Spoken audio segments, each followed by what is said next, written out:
Well, today we're going to make a big leap forward in understanding chemical reactions, and we're going to talk about how to balance chemical reactions. So, chemical reactions, which we know go from reactants, yes, to products, go in a way that we call balanced. And so think of it just like a recipe. If I want to make chocolate chip cookies, I look up the recipe book. How many chocolate chips do I need? How many cups of flour? How much sugar? And so forth. And they might all be different units, right? So even though there's different amounts, the units are different. You got tablespoons and cups and things like that. So we make it easy. We use one unit. And that unit we talked about, of course, was the mole. So the mole is going to be the unit of reaction. And what we're going to do today is we're going to look at different reactions and try and figure out what's the recipe. And the recipe is how many moles do you add. Now, we talked about an idea called conservation of mass, which means that the amount of reactants you start with better equal the mass of the products you end up with. But another way to think about it is it's the number of atoms. If I start with 3 hydrogens over here, I'm going to rearrange them, but I still better end up with 3 hydrogens over here. Let me show you what I'm talking about. So let's just look at 2 different molecules and think about that for a moment. This molecule here is aluminum hydroxide. Now you see it has a subscript here. You cannot change any of these things. It's got a subscript, it's got 1 aluminum and so forth. You can't change it. If I change it, it's no longer aluminum hydroxide. So let's analyze this guy. We got aluminum, oxygen, and hydrogen. How many do we have? We have 1 aluminum, we have 3 oxygens, and 3 hydrogens. So I'm going to go ahead and take those and rearrange them in a chemical reaction and make new molecules. It won't look like this anymore, but I'm still going to have 1 aluminum, 3 oxygens, and 3 hydrogens. How about this guy? Who do we see? I see 1 sodium, I see 1 nitrogen, and I see 3 oxygen. And I'm going to rearrange them to make some new molecule, right? Putting them in different ratios here, but it's still going to have the same number of atoms. Okay, let's go ahead and try a couple. And I think when you see it, you'll get an idea. But I want to just hit this idea one more time. This number here is a subscript. We're not going to be changing those because we cannot change the molecule. What we are going to be changing is the number in front. Here's our method. Okay, first of all, we're going to go ahead and list all the elements we see, and then we're going to count the atoms just like I did. Okay, let's eliminate this. This is kind of an advanced idea, right? Okay, so what we're going to do then is we're going to balance it by looking at the coefficients. Now, what are the coefficients? The coefficients are going to be the number of moles, and a coefficient means it's in front of the molecule. And we have little tricks, and it'll be obvious to you when we go ahead and try it. And the tricks are we're going to first try and adjust the metals, then the nonmetals, then oxygen and hydrogen, and lastly, we're going to do solitary elements. Now, I know this is all a little confusing to you. Let's go ahead and try a couple, and it'll make a little sense to you. Let's try this reaction. Solid zinc is added to hydrochloric acid, which makes zinc chloride plus hydrogen gas. Okay. First of all, let's list, remember, let's do it. Let's go ahead and list who are the elements we see there. Well, I see, let's go ahead and do it. I see zinc, and I see hydrogen, and I see chloride. Okay? And you can see, you see the same ones over here too, don't you? I see also zinc, so conservation, right? I still see hydrogen, and I see chlorine, but they're in different forms. So these are the reactants, these are the products. What do we do next? We're going to count the number of atoms that we see, because we have to have conservation of mass.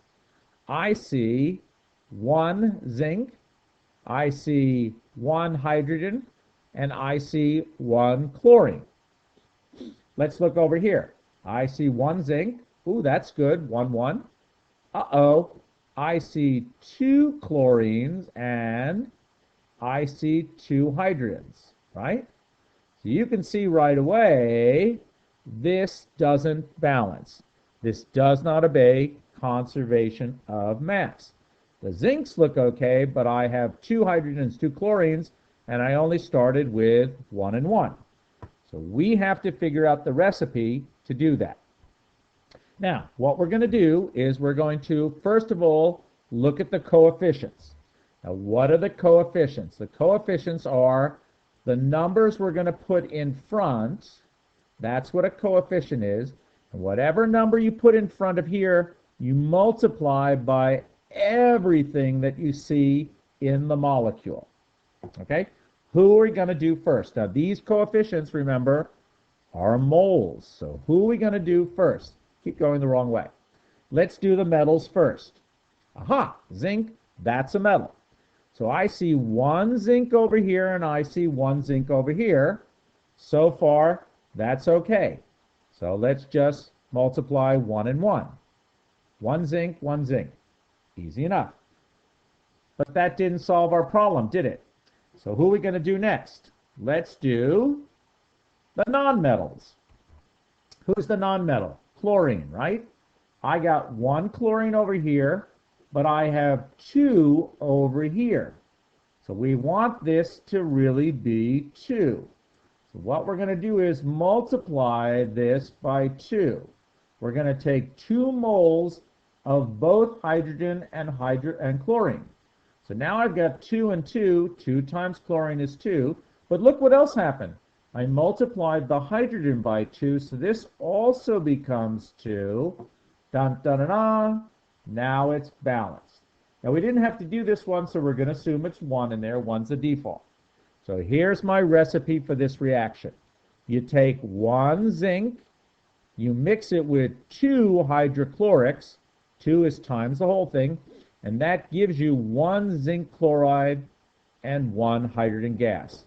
And these coefficient numbers are moles. So this is the molar ratio for this reaction. Let's try another one. Nitrogen gas plus hydrogen gas goes to make ammonia. Let's go through the steps. Step number 1, identify the elements that you see.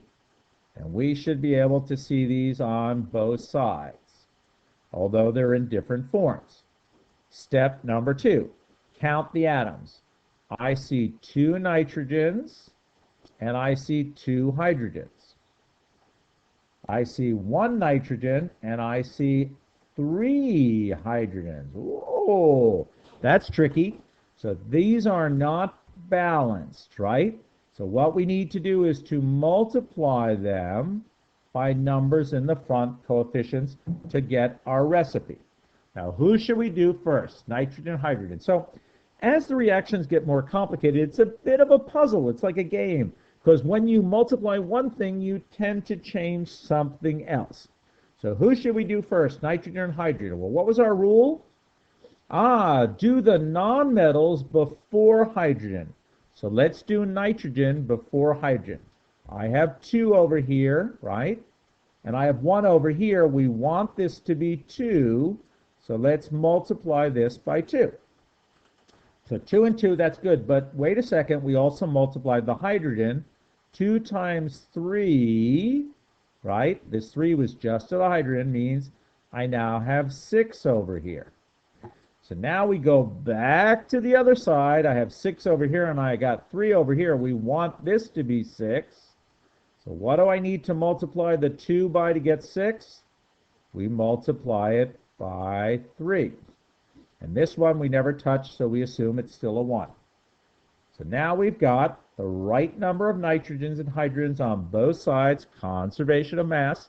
And our molar recipe is take 1 mole of nitrogen gas, take 3 moles of hydrogen gas, and you get 2 moles of ammonia. That's the recipe. Let's try another one. Here is a combustion reaction. Remember our 5 types of reactions?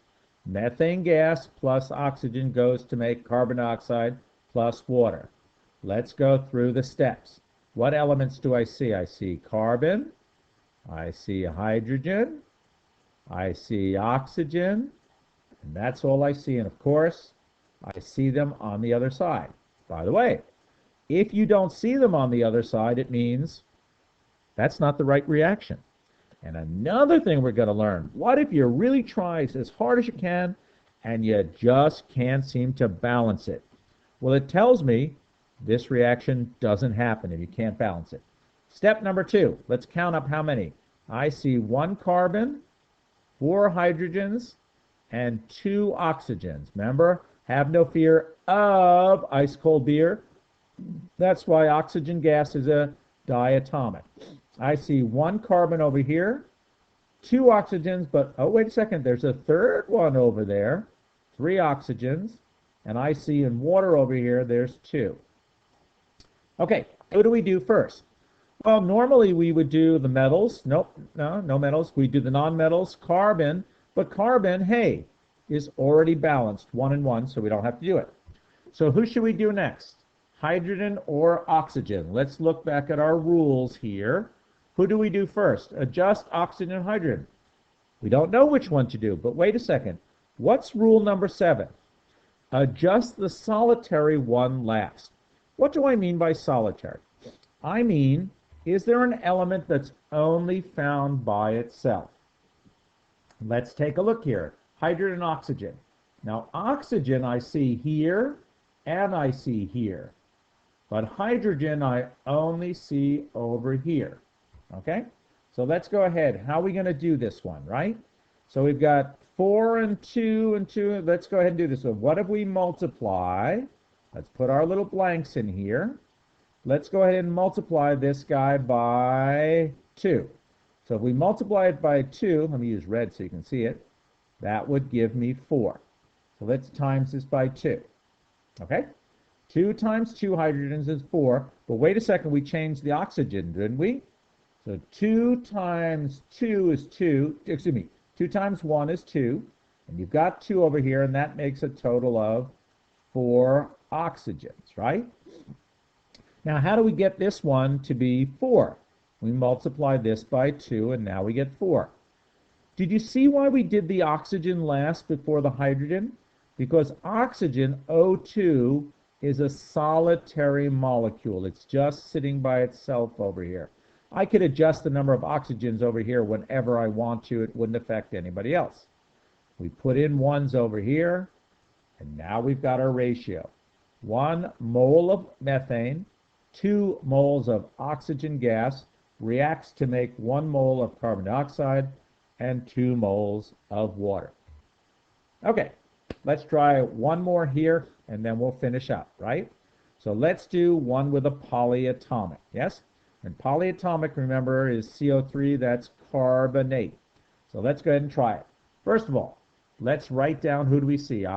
Potassium, carbon, oxygen, ooh, aluminum. Wow, there's a lot of stuff here. And chlorine.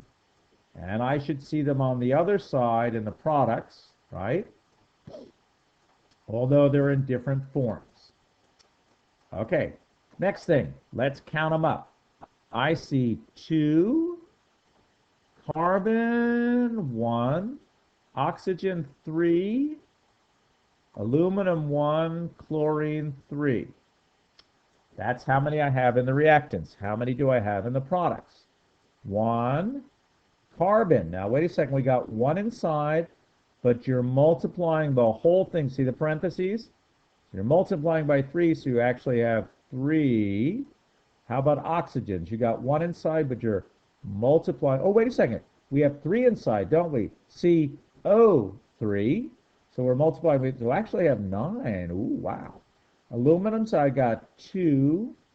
And chlorines, I have 1. Okay. This, right? This guy was actually a subscript. I should probably fix that, shouldn't I? There you go. That's better. Okay. So, oh my goodness, 5 elements. How are we going to balance? Is anybody equal right away? 2, 1, 1, 3. Wow, everybody is off. So we need to multiply all these guys, right? We got to multiply with coefficients to change the number of moles. Who should we do first? It said do the metals first, right? Who's the metal? Aluminum. Let's do aluminum. I got 1 and 2. Oh, I like that. 1 and 2. Let's just multiply this by 2. 2 times 1 aluminum is 2. So far, so good. But wait a second. It changed the number of chlorines. I had 3 chlorines. Let's multiply by 2. That now gives me 6 over here. Okay. Who should we do next? So we did the aluminums, yes? Yay. Who should we do next? Well, oxygen we said let's do towards the end. We want to do the nonmetals, yes? Oh, we could do potassium. That's also a metal. Why don't we do that one? So there's 2 and 1. So we multiply this by 2. 2 times 1 potassium is 2. 2 times 1 chlorine is 2. Okay. Now I got the potassiums. Okay. Now we do the nonmetals. Who's the nonmetal? Let's do chloride, right? So you got 6 over here and 2 over here. 2 over here, right? So we need 6. So we want to multiply this by 3 to get to 6. So that's got to be like that, right? So we got 6, but wait a second. Now we have, 6 of these. See how it's like ping pong? We go back and forth. So now we got to go back here and multiply this guy by 3. 3 times 2 is 6, right? But what happened to the carbons? 3 times 1 carbon is 3. And 3 times 3 oxygens is 9. Oh, wait a second. Hey!